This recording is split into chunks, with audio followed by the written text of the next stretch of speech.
Hey guys, welcome to the Prem Predictor. The final part is here where we work out who's going to finish in the positions from 1st to 5th in the Premier League. In the previous two videos we looked at the middle section, which was fascinating, and as you can see from the board, ended with so many Arsenal fans spitting the dummies out in the comments, and it's all Flav's fault.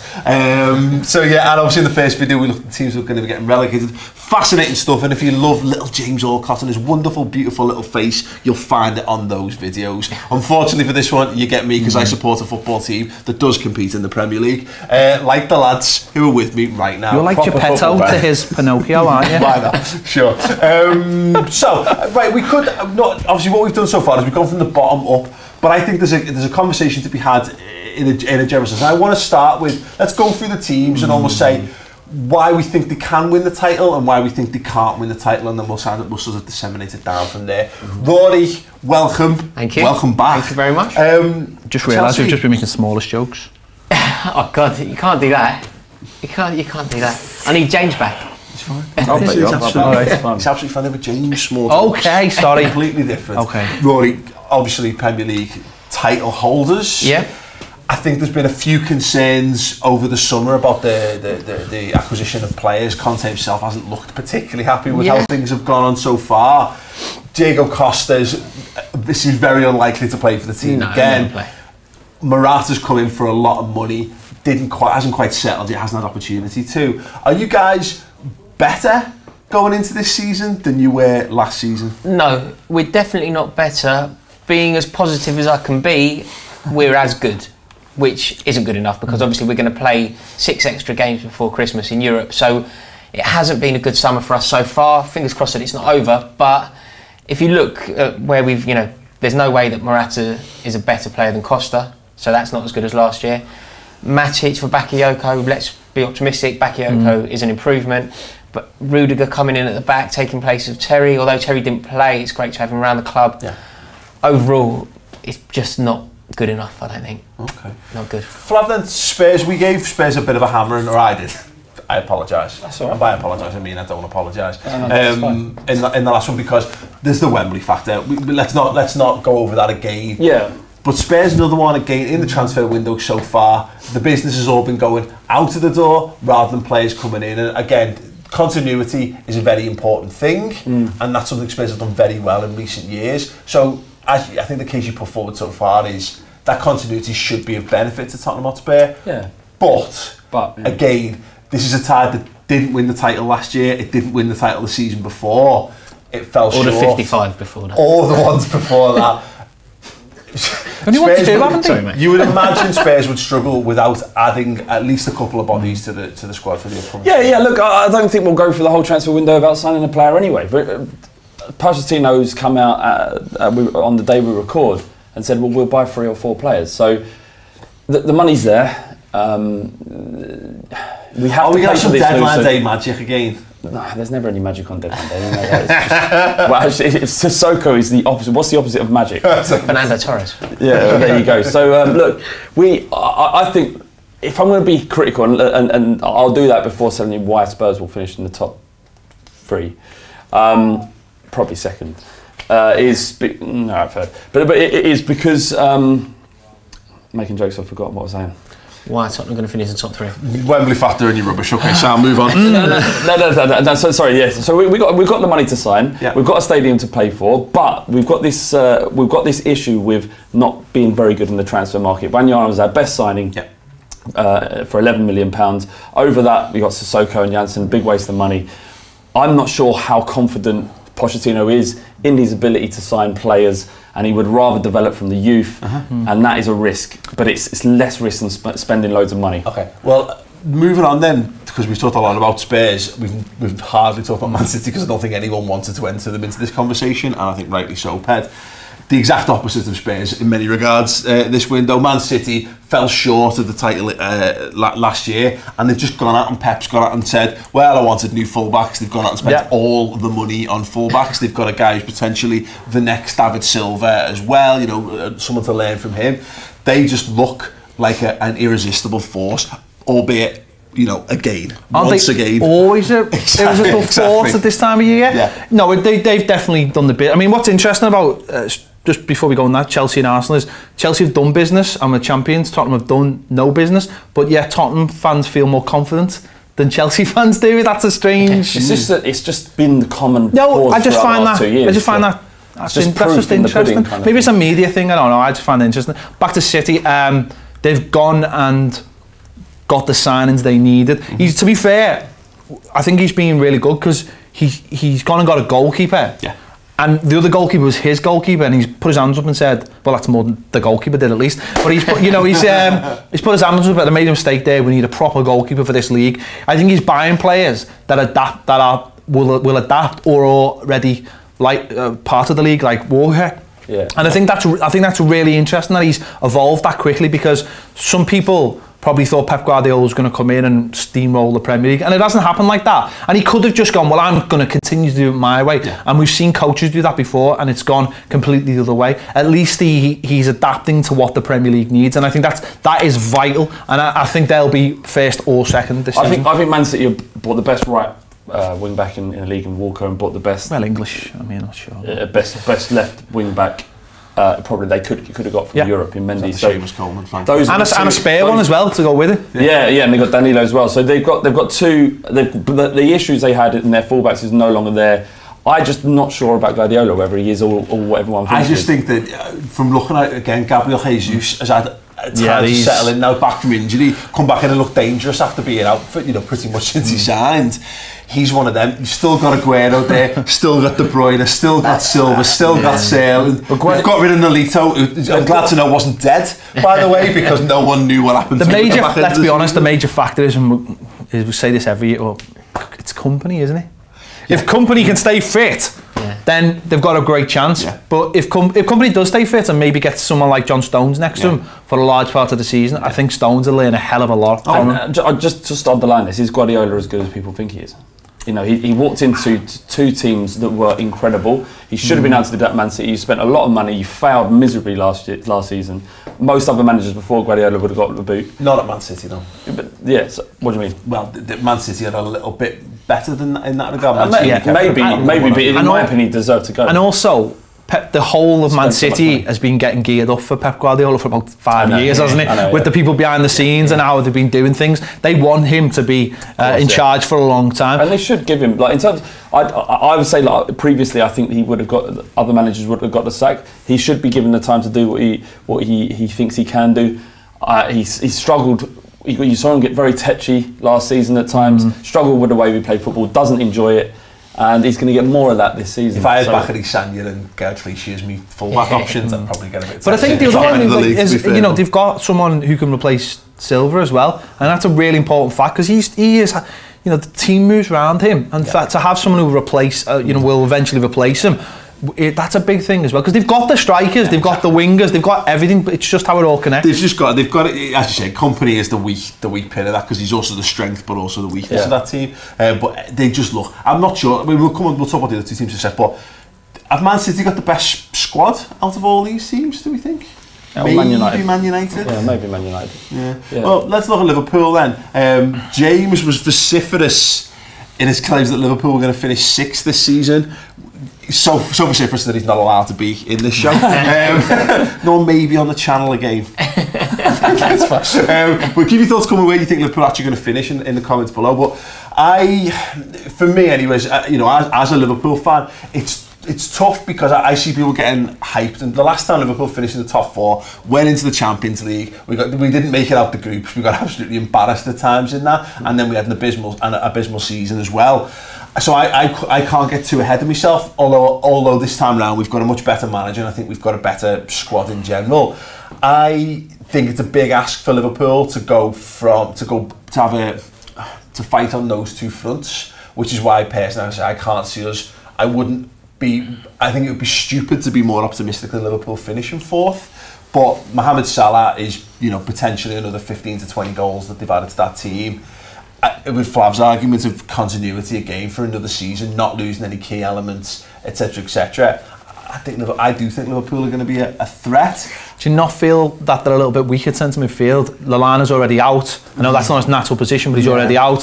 Henderson seems to be picking up more and more sort of little knocks. So Henderson's had a persistent heel problem basically for 2 years, and by all accounts, that's sorted. But yeah, there will be, until he completes 40 games in a season, those doubts will continue to be there. The good thing is Emre Can... And sold Lucas though as well. Well, yeah, Lucas has gone, so yeah, maybe a little bit lacking in experience in that area, but it depends what we do in the left-back thing, because we've now got a couple of left-backs. Milner might come back into the midfield, and I think people have kind of forgotten that Milner was a pretty good midfielder, you know, not too... I've definitely forgotten that.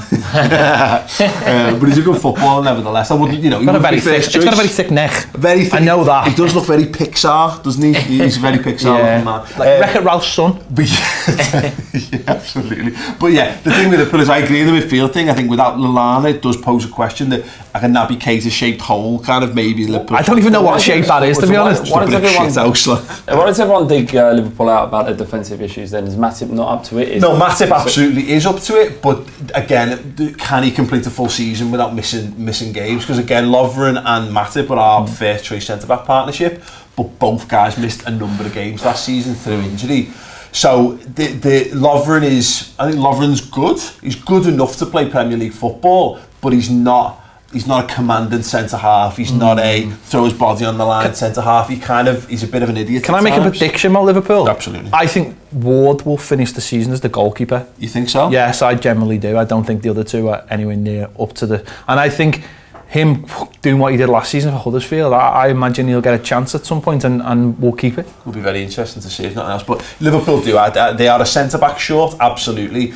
But in terms of midfield, I think Emre Can came good at the end of last season. He had a good Confederations Cup for Germany. He's come back with a point to prove as well. So he'll be better for it. I think we've got the young lads, Trent Alexander-Arnold, local lad who's been phenomenal in pre-season at full-back. He offers another dimension going forward, which Klein absolutely does not. And again, a few of the young lads seem to be ready to make the break. And Solanke could prove to be one of those little very clever captures of the summer. It's true, but are any of them signings really enough to I mean, he may cement top four, he may do, but it's not.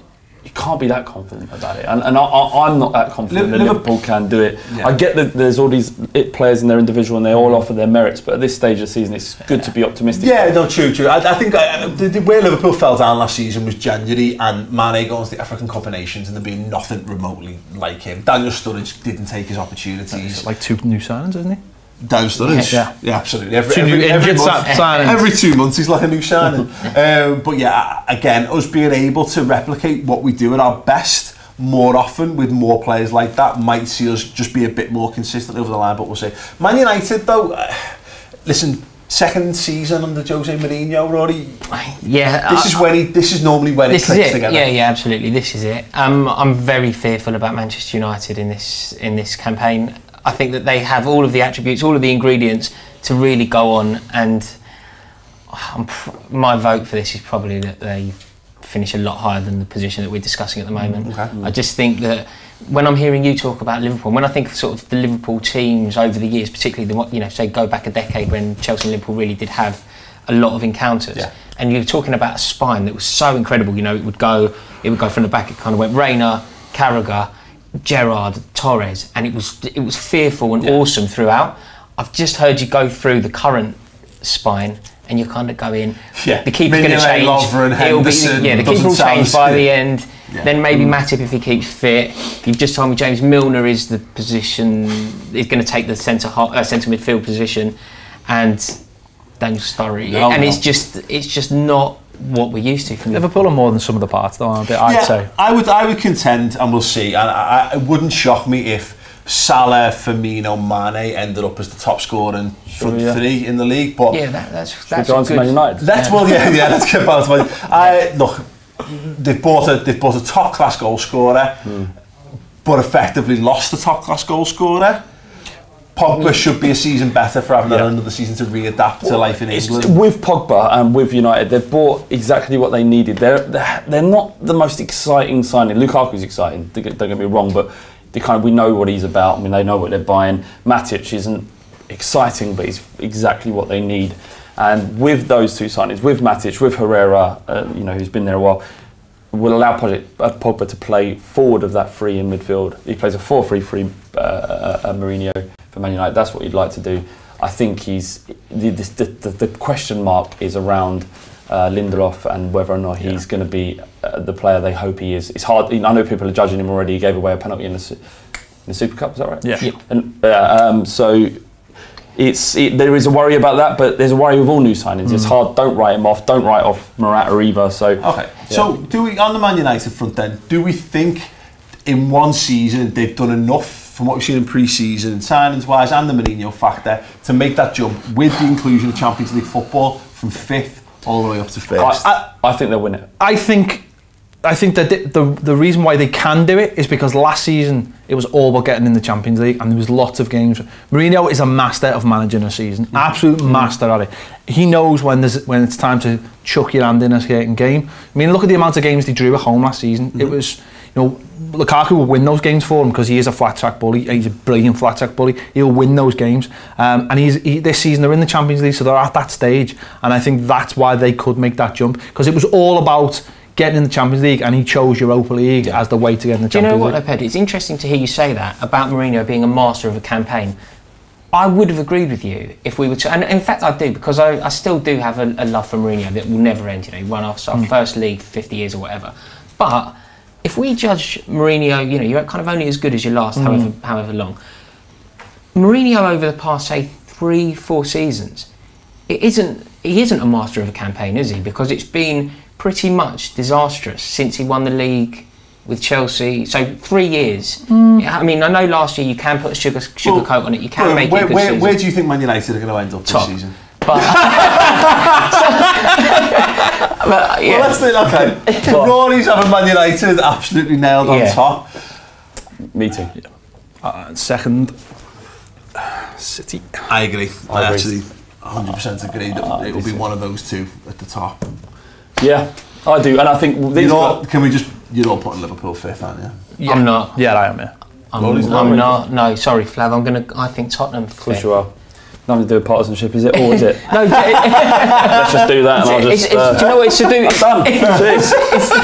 It's actually it's to do with Wembley. I just think it's going to be so difficult. Imagine if you were really good at Wembley. No, I do. We'll know in about. Well, we know after we play Chelsea whether or not we can. I think you'll win the FA Cup. By the time you get there, you'll be like, piece of piss. Can I just say something quick about Chelsea and why I think they'll still be decent next year? And I think they'll finish third. Do you? Yeah, me too. I think so too. I'll just put them there for a second, but I think a lot of people are giving Morata a stick. We had a chat off camera, and you're not 100% confident because you have given up Costa, who's such an arsehole. But he's an incredible footballer. But he is. You can't deny how good he is. And Morata's got a big boots to fill. The fact though, you don't spend, is it 2 years at Juve? You don't go through the entire Real Madrid youth system, and then you don't end up signing for 70 million for Chelsea. Absolutely. If he isn't a good forward. No, I'm sure that Morata, I'm sure he's a very good player. But Diego Costa is certainly one of the best players I've ever seen play. Like Diego Costa's goal record, bearing in mind he pretty much had a season off, is phenomenal. It's the gnarl that you're lacking without Costa that you can't replace. It's what Liverpool lost when they lost Suarez. It's what Arsenal would lose without Sanchez. A hateful footballer is one of the biggest compliments you could put on somebody. A player with an edge. I think what's interesting is though, it's the split with Conte isn't something that's just happened recently. They've always pretty much not got on. So you'd like to think that Conte will be happy to get rid of him. Therefore, it won't be such a blow. He's done it by stealth. There's no conversation. What Spurs in 5th? I did not. Right, you 100%. Sorry, I made the physical act of putting there, but emotionally and spiritually I didn't. Chelsea, one more thing is that Conte, since getting there, has not put a foot wrong. Everything he's done led you to his title. No one expected him to finish top. I don't think. I'd be happy with that because we're going to win the Europa League, right? Yeah. Tottenham are going to win the Champions League. Brilliant. So we get Champions League, you get Champions League, and they get fuck all. I'll take that. There we go. I'll take that. Should we take that? That's a pact. It's done. Brilliant. Sweet. What are the comments saying, by the way? Are we going to go on clear titles or clear 5th? They're both saying Spurs and Liverpool 5th. Well, they can't both have it. Well, so both saying both 5th. Look, I can understand the argument. It's too late for that. Wrong video. In the predictor last year, that we were also put in 5th, I think, and it's fine. I don't need you a lot. just Your agreement support, yeah, and your yeah. support. Really, Spurs will be fine. You don't have a player like Harry Kane, Ali, Wanyama, Dembele, Alderweireld, Vertonghen. Just These think, are amazing football. we'll be here in Lawrence. 12 months' time saying, can Chelsea win games at Wembley? So You'll be going, oh my God, you'll it's be going- terrible. and then we'll be going, can Tottenham win games in their new ground? Tottenham win games in the Championship. Oh my God. Yeah, so you're probably right. Same arguments every year. Absolutely. Well, let us know your thoughts then. How do you think the top 5 in the Premier League will unfold this season? Don't forget to subscribe to the Ball Street channel as well. And of course, subscribe to all the channels of the people present or listen to Flowers Podcast. Or Talking Balls. Yeah, Talking Balls is back. It's back. It and is back. So should you be in the comments of that video. Make it a thing. Thanks for watching. Check out the other 2 parts of the Prem Predictor this week. And we'll see you back for more stuff coming up as the season kicks off.